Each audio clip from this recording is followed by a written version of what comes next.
بسم الله الرحمن الرحيم ياسين والقرآن الحكيم إنك لمن المرسلين على صراط مستقيم تنزيل العزيز الرحيم لتنذر قوما ما أنذر آباؤهم فهم غافلون لقد حق القول على أكثرهم فهم لا يؤمنون إنا جعلنا في أعناقهم أغلالا فهي إلى الأذقان فهم مطمعون وجعلنا من بين أيديهم سدا ومن خلفهم سدا فأغشيناهم فهم لا يبصرون وسواء عليهم أنذرتهم أم لم تنذرهم لا يؤمنون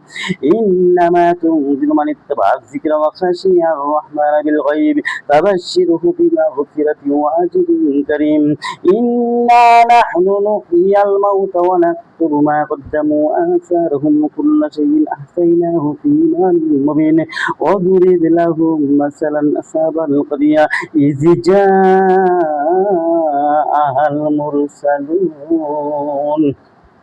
إذ أرسلنا إليهم اثنين فكذبوهما فعززنا بثالث فقالوا إنا إليكم مرسلون قالوا ما أنتم إلا بشر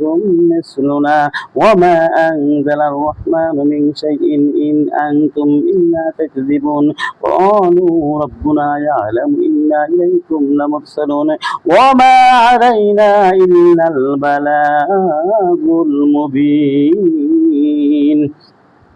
قالوا إنا تطيرنا بكم لئن لم تنتهوا لنرجمنكم وليمسنكم منا عذاب أليم قالوا طائركم معكم أئن ذكرتم بل أنتم قوم مسرفون وجاء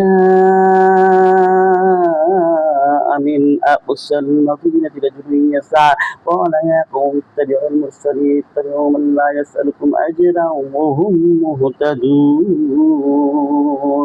صدق الله المولانا العظيم